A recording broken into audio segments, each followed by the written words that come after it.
የብርሃን የሞባይል ባንኪንጎ እንዲህ ተሻሽሏል፣ ይበልጥ ዘመኗል። በብርሃን ፍጥነት ያሻውትን የሚፈጽሙት ጊዜውን የሚመጥን የሞባይል ባንኪንግ አገልግሎት ከብርሃን ባንክ። እስኪ መተግበሪያውን አፕዴት ያድርጉና አዲሱን አቀራረብ ይመልከቱ። የሚፈልጉትን በሙሉ በፍጥነት በቀላሉ ወዲያውኑ ገንዘብ ወደ አካውንት እንዲሁም ወደ ዋሌት መላክ፣ ክፍያዎችን መፈጸም፣ የአየር ሰዓት መሙላት፣ ስቴትመንት ማውጣት፣ ቀሪ ሂሳብ መጠየቅና ሌላም ሁሉንም በቀላሉ። አዲሱ የብርሃን ባንክ የሞባይል ባንኪንግ መተግበሪያ አሁኑኑ አፕዴት ያድርጉ። ብርሃን ባንክ እንደ ስማችን ብርሃን ነው ስራችን። ሰላም ዴናቻ ላይፍም 95.1 ዴዶ አድማጮቻችን ፉትቦል ካፌ ተጀምሯል። አላዛር አስክኖም ምናም ሰወርቅ አለባቸው ከቴክሻናችን ሳይቶ ማለም ጋር በመሆን እስከ 4:30 ድረስ የተለያዩ ጉዳዮችን ያነሳን አብራችሁ ቆይታ እናደርጋለን። የዓለም ዋንጫ ጥሎ ማለፍ ጨዋታዎች ትናንትና ጀምሯል። ካናዳን ከሳውዝ አፍሪካ ጋር ያገናኘው ጨዋታ በካናዳ አሸናፊነት ተጠናቋል። ያው ሳውዝ አፍሪካ ከውድድሩ ውጭ የሆነች ክለብ ሆናለች በጥሎ ማለፉ። ዛሬ ደግሞ የሚደረጉ ጨዋታዎች አሉ። ብራዚል ከጃፓን ጋር ምሽት 2 ሰዓት ላይ ጨዋታውን ታደርጋለች። እስካሁን ድረስ ብራዚልን በሌሊት ነበር የተመለከትናት በእኛ ሀገር። ዛሬ ግን ምሽት 2 ሰዓት ላይ ይሄ ጨዋታ ይደረጋል። የቪኒሺየስ ጁኒየርን ጉዳይ እናነሳለን። 4 ግቦችን አስቆጥሯል። ጥሩ ጊዜን እያሳለፈ ነው። በዚህ የዓለም ዋንጫ ላይ ጥሩ ጊዜን እያሳለፉ ከሚገኙ ተጫዋች መካከል አንደኛው ነው። የብራዚል ብሔራዊ ቡድን ዋነኛ ተጫዋች እየሆነ ነው ወይ የሚለውን ጉዳይ እንደዚሁ እናነሳለን። ከዛ ውጪ ግን ወደ ጃፓን አቅንተን ደግሞ የጃፓንን የእግር ኳስ አብዮትም እናነሳ ነው የሚሆነው። ሌላው የምናነሳው ጉዳይ ደግሞ የአርጀንቲና ብሔራዊ ቡድንና የሊዮኔል ሜሲን ጉዳይ ይሆናል። በአርጀንቲና ብሔራዊ ቡድን እጅግ ጥሩ ጊዜን እያሳለፈ ነው። ምድብ ጨዋታ 6 ግቦችን ማስቆጠር ችሏል፣ ቅጣት ምትን ጨምሮ። የአርጀንቲና ብሔራዊ ቡድንስ በውድድሩ ምን ያህል ርቀት የመጓዝ አቅም አለ የሚለውን ጉዳይ የምናነሳለን። አድማቻችን እስከ 4:30 ድረስ ከኛ ጋር አብራችሁ ቆይታ እንድታደርጉ ነው የምንጋብዛችሁ። የዩቲዩብ ቻናል አለን። ሊንኩን አላዛር አስክሮም ኦፊሻል የቴሌግራም ቻናላችን ላይ ማግኘት ትችላላችሁ። ከዚህ በፊት የሰራናቸውን ከዚህ በኋላ ምንሰራቸውንና ለዩቲዩብ የምንቀርጻቸውን ፕሮግራሞች ላይክ፣ ሼር፣ ሰብስክራይብ ያደረጋችሁ እንድታደምጧቸው ነው የምንጋብዛችሁ። በእነዚህ ጉዳዮች እንቆያለን። እንዴት አደርካለሽ? እግዚአብሔር ይመስገን። በጣም ደህና ነኝ። እንደምን አደርሽ? እንዴት ከረምሽ? ያለው እግዚአብሔር ይመስገን። እንዴት ነው የዓለም ዋንጫ? ትናንትና የጥሎ ማለፍ ጨዋታ ጀምሯል። ዛሬ ይቀጥላሉ።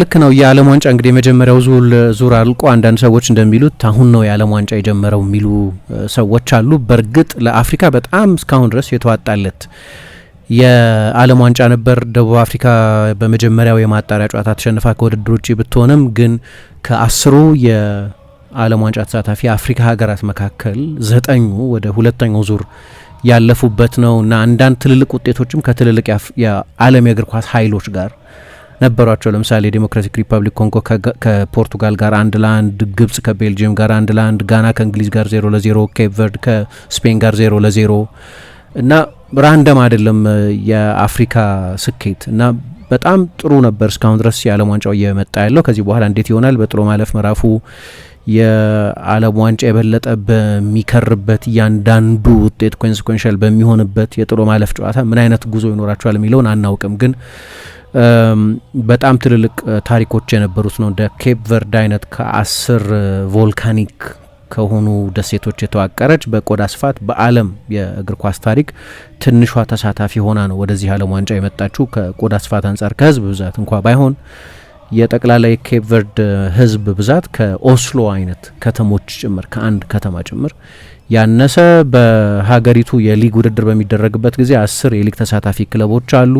ቲኬት የሚሸጠው አሁንም በኬክ ቤቶችና በነዳጅ ማደያዎች ላይ ነው። ስለዚህ ሎካል እግር ኳሱ ብዙ ያደገ አይደለም። በዚህ ምክንያት የዳያስፖራ ተጫዋቾችን የመመልመል አካሄድ ለዚህ ስኬት አብቅቷታል። ለምሳሌ የተከላካይ መስመሩ ላይ ሮቤርቶ ፒኮ ሎፔስ የሚባለው ተጫዋች አየርላንድ ውስጥ ያደገ ለሻምሮክ ሮቨር ሲጫወት የነበረ ከፊል ፕሮፌሽናል ተጫዋች ስለነበር በተቀረው ጊዜ የፋይናንስ አማካሪ ሆኖ ይሰራ የነበረ በኋላ የቀድሞ የሀገሪቱ ብሔራዊ ቡድን አሰልጣኝ ሩይ አጓስ የሚባሉት ወደ ሊንክዲኑ ገብተው የዘር ሀረጉ የአባቱ ሀገር ኬፕ ቨርድ መሆኗን ካወቁ በኋላ ነው በሊንክዲን ኢንቦክስ ያደረጉለት እንድትጫወት እንፈልጋለን ብለው። ነገር ግን ስፓም ነው የመሰለው ብዙ ጊዜ በኢሜይላችን ላይ እንደሚመጡ አይነት ስፓሞች ማለት ነው። ምክንያቱም በፖርቱጋል ቋንቋ ነው የተጻፈው ኬፕ ቨርድ የቀድሞ የፖርቱጋል ቅኝ ተገዢ ስለነበረች የሀገሪቱ ዋና ቋንቋ ፖርቱጋል ነው። እሱ ደግሞ የተወለደው አየርላንድ ውስጥ ነው። የሚጫወተው ለሻምሮክ ሮቨርስ ነው። የሚናገረው እንግሊዝኛ ነው እና ከቁም ነገርም አልቆጠረውም፣ ስፓም ነው ብሎ አለፈው። ከዛ ከ9 ወራት በኋላ አጓስ በድጋሚ ለሎፔስ ጻፉለትና ከተመሳሳይ አድራሻ ስለነበረ ያ የመጣው ከ9 ወራት በኋላ አሁን ቋንቋውን እስቲ ለምን ወደ ጉግል ትራንስሌት ወስጄ ምን እንደሚል አላውቅም፣ ለምን አልመለከተውም ማለና ሲሄድ ከኬፕ ቨርድ እግር ኳስ ፌዴሬሽንና ከብሔራዊ ቡድኑ አሰልጣኝ ለአባት ሀገር ተጫወት የሚል ነው የነበረው እና በዚህ የሊንክዲን መልእክት ነው ለመጀመሪያ ጊዜ ለኬፕ ቨርድ ብሔራዊ ቡድን የተጠራው። አሁን ከሊዮኔል ሜሲና አርጀንቲና ጋር ወደ መጨረሻዎቹ 16 ቡድኖች ለመሸጋገር ይጫወታሉ ማለት ነው። እንዲህ አይነት ብዙ ታሪኮች ያሉት ነው። ብዙ የሚገርሙ ታሪኮች አሉት። በተለይ ደግሞ አሁን በዚህኛው የዓለም ዋንጫ ያየነው አንደኛው ነገር የአፍሪካ ብሔራዊ ቡድኖች ብዙ ርቀት እንዲመጡ ምክንያት የሆነው እና የመጀመሪያውን የአፍሪካ ዋንጫ የማጣሪያ ሂደት ስኬታማ ያደረገው። ምክንያቱም አንድ ጊዜ አስታውሳለሁ ምሳ የጣሊያን ብሔራዊ ቡድን ልክ እንደው በዲቫይን ራይት በቃ በመብት አለን እኛ ጣሊያኖች ነን፣ 4 ጊዜ የዓለም ዋንጫ ያሸነፍነን ትልቅ የእግር ኳስ ሀገር ነን እና እኛ ከነ ኖርዌይ ጋር ምናምን ተጋፍጠን አይደለም ወደ ዓለም ዋንጫ መምጣት ያለብን። ያ ኢንታይትልመንት ነበራቸው ጣሊያን። ይህንን ደግሞ ጄናሮ ጋቱሶ ሳይቀር ተናግሮታል። አዲስ ነገር አይደለም። ዡዋው ሃቨላንጅ ከዚህ በፊት ምናልባት የአፍሪካንም የእስያንም የምንንም ድምጽ ለማግኘት ከነ ጆሴፍ ሴብላተርም ከነ ጃኒ ኢንፋንቲኖም ቀድመው የምር ለአፍሪካ እግር ኳስ ተቆርቋሪነት ኖራቸው ነው አይደለም አይታወቅም። ግን ዡዋው ሃቨላንጅ ናቸው ለምሳሌ ለመጀመሪያ ጊዜ አፍሪካ ፐርማነንት ኮታ እንዲኖራት ያደረጉት እንጂ በፊት እስከ 1966 የዓለም ዋንጫ ድረስ አፍሪካ አንድ ቦታ እንኳን አልነበራትም። ያቺ አንድ ቦታ ከሌሎች አህጉራት ጋር በሚደረጉ የማጣሪያ ጨዋታዎች ነበር ለዓለም ዋንጫ የመሳተፍ እድል ልታገኝ ትችል የነበረው። በእርግጥ ከ1960 አስቀድሞ ብዙ የአፍሪካ ሀገራት በአውሮፓ ገዢዎቻቸው ምክንያት በነጻነት ስላልነበራቸው የዓለም ዋንጫ ላይ መሳተፍ በጣም አስቸጋሪ ነበር፣ እንደ ግብጽ አይነቶቹ ቀድሞ ነጻ የወጡ ሀገራት ካልሆኑ በስተቀር እና ልክ እንደኛ ሀገር ደግሞ የቅኝ ግዛት ታሪክ የሌለው አይነት ካልሆነ በስተቀር ከዛች 5 ዓመት የጣሊያን ኦኩፔሽን በስተቀር ማለት ነው። እንደዛ ካልሆነ በስተቀር አሁን 19 አይ ቲንክ በተማሪ ቤት እንደማስታወስ 1960 ማለት የአፍሪካ የነጻነት ዓመት የሚባለው ነው። 15 ወይ 16 የአፍሪካ ሀገራት በአንድ ጊዜ ነጻ የወጡበት ነው። ስለዚህ ከ1960 ድረስ እንኳን 62 ነበር የዓለም ዋንጫ እንግዲህ ያ በዛ መሀል የተደረገው የዓለም ዋንጫ 58 62 ገና ነጻ እየወጡ የነበረበት ወቅት ነው የነበረው። እሱም አንድ ምክንያት ሊሆን ይችላል። ግን በኋላ እንዲያውም ዡዋው ሃቨላንጅን የሚቃወሙ ብዙ የአውሮፓ እግር ኳስ ማህበር ሰዎች ወይ ከአውሮፓ እግር ኳስ የሆኑ ሰዎች የዓለም ዋንጫን በቃ አቃለለው ለአፍሪካ ፐርማነንት ኮታ አንድ ኮታ ለመስጠት በመወሰናቸው ምክንያት ማለት እያለ እየሰፋ 5 ሆነ፣ አሁን ወደ 9 ከፍ አለ እና ከፕሮፖርሽን አንጻር አሁንም ትንሽ ነው ከህዝቡ ብዛት አንጻር ከሀገራቱ ብዛት አንጻር ከሆነ የምታየው። ግን በአውሮፓ ይሄው አይነት ስሜት እንዳለ ለአፍሪካ ያ ቦታ አይገባም የሚል ስሜት እንዳለ ስለሚታወቅ አይ ቲንክ ይሄ ዓለም ዋንጫ የመጀመሪያ የምድብ ጨዋታ በጣም ወሳኝ ነበር ለአፍሪካ ዝና፣ ለአፍሪካ እግር ኳስ ስም እና በዛ በጣም የሚያኮራ ጉዞ ነበራቸው ከቱኒዚያ በቀር። የቱኒዚያ ራሱን የቻለ ልዩ ኬዝ ስተዲ ነው። የሳብሪ ላሙሺ ውድድሩ ላይ ከመጀመሪያው ጨዋታ በኋላ መሰናበት፣ ከዛ የሄርቬ ሬና መምጣት፣ ብዙ በሌሎች አፍሪካ ሀገራት አሁን በቅርብ ጊዜ የምናየው አይነት አስተዳደራዊ ጥራት የሚጎድለው ሆኖ ነው ያየ ነው። ግን ከዛ በስተቀር 9 አልፈዋል እና አንዳንዶቹ ደግሞ ዝም ብሎ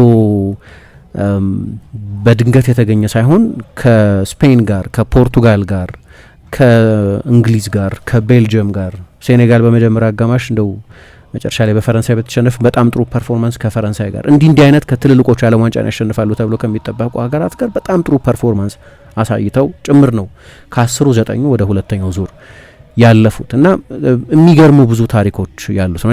የኔ ትልቁ ፖይንት እሱ ነው። ግን ከሁሉ በላይ ደግሞ የዳያስፖራዎቻቸውን የተጠቀሙበት መንገድ አንድ ፕሮግራም ላይ ለብቻ እንዳነሳ ነው አይነት ማለት ነው። ብዙዎቹ ሀገራት እንደዛ አድርገው አይ ቲንክ ደቡብ አፍሪካ ብቻ መሰለኝ ሁሉም ተጫዋቾቿ እዛው ደቡብ አፍሪካ ውስጥ የተወለዱ ተጫዋቾች አሉበት። ለነገሩ ኖርማሊ የደቡብ አፍሪካ ተጫዋቾች ከሀገራቸውም ሊግ ብዙ የመውጣት ልማድ የላቸውም። እዛው የፕሪሚየር ሶከር ሊግ ውስጥ ነው ብዙ ጊዜ የሚጫወቱት። አልፎ አልፎ ነው ደቡብ አፍሪካውያን ተጫዋቾችን በትልልቅ የአውሮፓ ሊጎች በተለይ በቅርብ ዓመታትም ድሮ እንኳን ቤኒ መካርቲ፣ ማርክ ፊሽ፣ ሉካስ ራዴቤ አይነት በፕሪሚየር ሊግም በሌሎችም ክለቦች የምናውቃቸው ተጫዋቾች ነበሩ። አሁን ብዙ አናይም ደቡብ አፍሪካውያንን በአውሮፓ ትልልቅ ሊጎች የመጫወት በጠቅላላው ማለት ነው። የሀገሪቱ እግር ኳስ ብዙ ተጫዋቾችን ወደ አውሮፓ የእግር ኳስ ገበያ አይልክም። ነገር ግን እናያለን አሁን አንዳንድ ቡድኖች ለምሳሌ ስፔሲፊክ ችግር ያለባቸው የሆነ ዲፓርትመንት ላይ በቂ ተሰጥኦ በሀገራቸው ሊግ የማያፈሩ ሲሆኑ በተለይ እንደዛ የሚያደርጉበት ጊዜ አለ። ለምሳሌ ኮንጎ በጣም ትልቅ ኮት ዲቯር ትልቅ ችግር ነበረባት፣ የግብ ጠባቂ ችግር። ያህያ ፎፋና የቡድኑ ግብ ጠባቂ ለምሳሌ በፈረንሳይ ነው የተወለደው፣ በፓሪስ ለሉአቭረ ለሚባል ክለብ ነው የተጫወተው። የአጥቂ ችግር ነበረባቸው። ለኢንተር የሚጫወተው አንዤ አምቦኒ የሚባለውን ተጫዋች ዜግነት አስቀየሩ። ልክ የዓለም ዋንጫ ከመጀመሩ ከአንድ ወር በፊት ነው ለኮት ዲቯር ለመጫወት የተስማማው። ግን ቤስት ኤግዛምፕል ደግሞ ወደ ዓለም ዋንጫው ከመጡ የአፍሪካ ብሔራዊ ቡድኖች መካከል ዋናዋ ሞሮኮ ነች። የሞሮኮ ደግሞ የዛሬ 4 ዓመትም በነበረው የዓለም ዋንጫ ላይ በጣም የተሳካ ጉዞ አድርጋ ነበር። አሁንም 16ቱ ተጫዋቾች ከሞሮኮ ውጭ ታይምስ 19 ይላል፣ 16 የሚል ነው የማያውቀው። የኮንጎ ተጫዋቾች 20 ከኮንጎ ውጭ የተወለዱ ናቸው። እነ አሮን ዋን ቢሳካን፣ ማስዋኩን፣ አግዚል ቱዋንዚቤን፣ ሳሙኤል ማቱሳሚን ሌሎቹንም ተጫዋቾች ጨምሮ ማለት ነው 20 ከ26ቱ። በሞሮኮ በኩል ታይምስ 19 ይላል። ከአልጄሪያ 16ቱ እንግዲህ አልጄሪያ ያልተሳካላት፣ ቱኒዚያ 15ቱ፣ ኬፕ ቨርድ 14፣ ሴኔጋል 12፣ ኮት ዲቯር 9፣ ጋና 8፣ ግብጽ 1። አይ ቲንክ ማርሙሽ ይመስለኛል። ማርሙሽ ካናዳ ውስጥ ነው የተወለደው እሱ ብቻ መሰለኝ ከግብጽ። ከዛ ውጪ ከደቡብ አፍሪካ ምንም ተጫዋች እና ይሄ ነው አንዱ የስኬታቸው ምክንያት የነበረው። አንዳንዶቹ ግን ለትልልቆቹ ለተወለዱባቸው አውሮፓ ሀገራት መጫወት ስለማይችሉ ሳይሆን እነዛን ሀገራት ስለመረጡ ነው። ለምሳሌ አሽራፍ ሀኪሚ ለስፔን መጫወት ይችል ነበር። ስፔናዊ ቢሆን ኖሮ ለስፔን ብሔራዊ ቡድን ለመጫወት ቢወስን ኖሮ ያለምንም ጥርጥር የስፔን ብሔራዊ ቡድን የመጀመሪያ ተመራጭ የቀይ መስመር ተከላካይ ይሆናል። ምክንያቱም የዓለም ምርጡ የቀይ መስመር ተከላካይ ነው ማለት ይቻላል። ላለፉት 2-3 ሲዝኖች አዩብ ቡዋዲ ትንሽ ሊታገስ ቢፈልግ ለፈረንሳይ ብሔራዊ ቡድን ለመጫወት የሚያስችል ትልቅ ፖቴንሻል ያለው ተጫዋች ነው። እኔ በመጀመሪያው ዙር በጣም ትልቁ ትኩረት የነበረው እንዲህ አይነት ክርክር ስለነበር እንዴት ነው የአፍሪካ ፉትቦል 54 ማን ነው 9 ሀገራት የሚገቡት እንደ ጣሊያን አይነት ሀገር ቀርቶ የሚል ክርክር ነበር። በጣሊያን የሚወዳደረው በአውሮፓ በሚደረጉ የማጣሪያ ጨዋታዎች የቤት ስራቸውን ሳይሰሩ ይቀሩና እንዲህ አይነት ኮምፕሌን ይቀርብ ነበር። የዛሬ 4 ዓመት 5 ብሔራዊ ቡድኖች ብቻ ነው የነበሩት። አይ ቲንክ የባለፈው የዓለም ዋንጫ ላይ የሞሮኮ ብሔራዊ ቡድን ስኬት እንግዲህ እዛ ውድድር ላይ ፖርቱጋልን፣ ክሮኤሽያን፣ ቤልጅየምን፣ ስፔንን አይነት ቡድኖች አሸንፎ ከዚህ በፊት ካሜሮን 90፣ ሴኔጋል 2002፣ ጋና 2010 ከሄዱበት ርቀት በላይ ሄደ። ሪከርዱ ሩብ ፍጻሜ ድረስ መጓዝ ነበር። አሁን ያው የሞሮኮ ብሔራዊ ቡድን ከሆላንድ ጋር በሚደረገው ጨዋታ ላይ ማንም ሰው ሆላንድ ተዝናንቶ ያልፋል ብሎ ሊገምት አይችልም። ሲሪየስሊ በጣም አሪፍ ቡድን የሞሮኮ ብሔራዊ ቡድን እና ይሄ አስፈላጊ ነበር ብዬ አምናለሁ። እኔ የመጀመሪያው ዙር ላይ እንዴት ነው የሚያደርጉት የሚለውን አንዳንዶቹ ፌዴሬሽኖች ደግሞ ፊፋ ባለፈው ዓመት ብቻ ከ1 ቢሊዮን ዶላር በላይ በአፍሪካ እግር ኳስ እድገት ላይ ኢንቨስት አድርጓል እና ይህንን በደንብ የሚጠቀሙ ደግሞ አሉ። በአህጉሪቱ ላይ የሚደረጉ ውድድሮችም ላይ ካፍ ብዙ ቅሬታ የሚቀርብበትም ቢሆን የገንዘብ ሰርኩሌሽኑ እየተሻሻለ ነው። ለምሳሌ የቻምፒየንስ ሊግ የሚያሸንፈው ቡድን የካፍ ቻምፒየንስ ሊግ አሸናፊ የሚሆነው ቡድን የሚያገኘው ሽልማት በእጥፍ ጨምሯል። እንዲህ አይነት በጎ ነገሮች አሉት። የኬፕ ቨርድ የስካውቲንግ አይነት ብዙ የሚደነቅ ነው፣ ግን ለሁሉም ለአብዛኞቹም ከደቡብ አፍሪካ በስተቀርና ከግብጽ በስተቀር ላሉት ሀገራት ሁሉ የሚሰራ ነው። ሰው መድበው አሁን ለምሳሌ ኬፕ ቨርድ እግር ኳስ እኮ ማለት ፓትሪክ ቬራ ኬፕ ቨርዳዊ ነው፣ በዳካር ይወለድ እንጂ። ኑኖ ሜንዴሽ የፔዥው ተጫዋች እንደዛ ነው። ሬናቶ ቬጋ አሁን የፖርቱጋል ብሔራዊ ቡድን የሚጫወተው ተጫዋች እንደዛ ነው። ሌሎችም ብዙ ተጫዋቾች መጥቀስ ይቻላል። ሴባስቲያን ላርሰን አሁን ድሮ ተጫዋች ነው፣ ግን ሁሉም እንዲህ አይነት ተጫዋቾች ያፈሩ ነበር። አሁን ያንን ትውልድ መጠቀም መቻላቸው በጣም አስደናቂ ነገር ነው። ዝም ብሎ ከታክቲካል አይደንቲቲ አንጻር አንድ ነጥብ ላንሳና ይህንን ጉዳይ እንደ መግቢያ ማንሳት ስለፈለግኩ ነው። እንጨርሰዋለን። ብዙዎቹ ብሔራዊ ቡድኖች በፕራግማቲክ አንታይ ፖሴሽን አጫወት ነው ሲጫወቱ ያየናቸው። ለምሳሌ ኬፕ ቨርድ 36%፣ ሳውዝ አፍሪካ 36%፣ ዴሞክራቲክ ሪፐብሊክ ኮንጎ 37% ነበር አቬሬጅ ፖሴሽናቸው። ስለዚህ አሰልጣኞቻቸውም ብልህ የሆነ የጨዋታ ፕራግማቲክ አፕሮች የነበራቸው ይመስለኛል። በቃ ውስንነቶቻቸውን ያውቃሉ። ስለዚህ አንዳንዶቹ ደግሞ ራሳቸው ሀገር በቀል አሰልጣኞች ናቸው። የኮት ዲቯር አሰልጣኝ ኮት ዲቯራዊ ነው። የሴኔጋል አሰልጣኝ ሴኔጋላዊ ነው። እንደዚህ አሁን ድሮ የሞሮኮ አሰልጣኝ ሞሮኮዊ ናቸው። ብዙዎቹ እንደዛ ናቸው። ደግሞ ቡቢስታ የኬፕ ቨርዱ አሰልጣኝ እዛው ኬፕ ቨርድ ውስጥ የተወለዱ ናቸው። ወደ ስፔን ሄዶ ተጫውተዋል። አንዳንዶቹ ደግሞ ልምድ ያላቸው አውሮፓውያን አሰልጣኞችን የቀጠሩ ለምሳሌ ጋና ባለፈው እንዳነሳ ነው በጣም ከፍተኛ ልምድ ያላቸውን በዓለም ላይ ሁሉ ተዘዋውረው የሰሩ ያንን የፖርቱጋል ወርቃማ ትውልድ ይባል የነበረውን 1990ዎቹ መጀመሪያ ላይ የነበረውን ወጣት ቡድን ይዘው የዓለም ሻምፒዮን የሆኑ ከዛ ወደ ጃፓን ሄደው ቬንገር ወደ አርሰናል ሲመጡ የእሳቸውን የናጎያ ግራምፕሴት ኃላፊነትን የተኩ ናቸው። ባለፈው ከእንግሊዝ ጋር በነበረው ጨዋታ ቡድናቸው 78.8% ፖሴሽን በእንግሊዝ ተወስዶበት ነበር።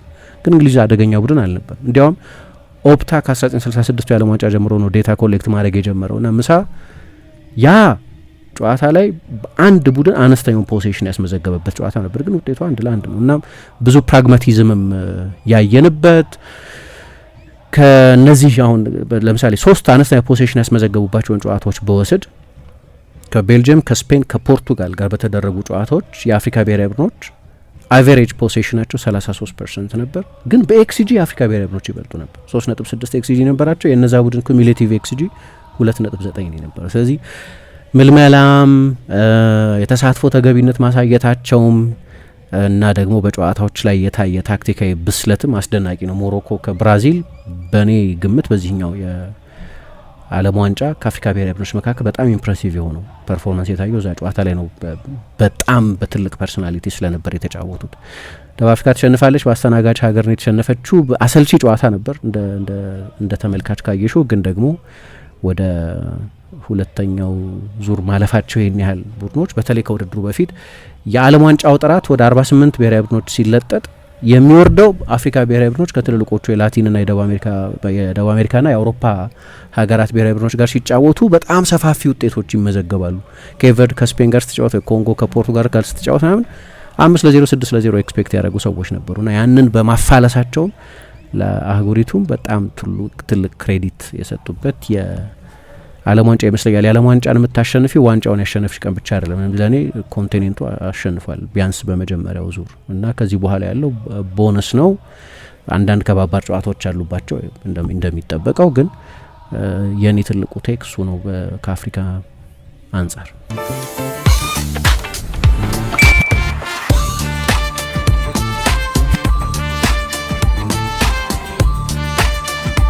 የብርሃን የሞባይል ባንኪንጎ እንዲህ ተሻሽሏል፣ ይበልጥ ዘምኗል። በብርሃን ፍጥነት ያሻውትን የሚፈጽሙት ጊዜውን የሚመጥን የሞባይል ባንኪንግ አገልግሎት ከብርሃን ባንክ። እስኪ መተግበሪያውን አፕዴት ያድርጉና አዲሱን አቀራረብ ይመልከቱ። የሚፈልጉትን በሙሉ በፍጥነት በቀላሉ ወዲያውኑ ገንዘብ ወደ አካውንት እንዲሁም ወደ ዋሌት መላክ፣ ክፍያዎችን መፈጸም፣ የአየር ሰዓት መሙላት፣ ስቴትመንት ማውጣት፣ ቀሪ ሂሳብ መጠየቅና ሌላም ሁሉንም በቀላሉ። አዲሱ የብርሃን ባንክ የሞባይል ባንኪንግ መተግበሪያ አሁኑኑ አፕዴት ያደርጉ። ብርሃን ባንክ እንደ ስማችን ብርሃን ነው ስራችን።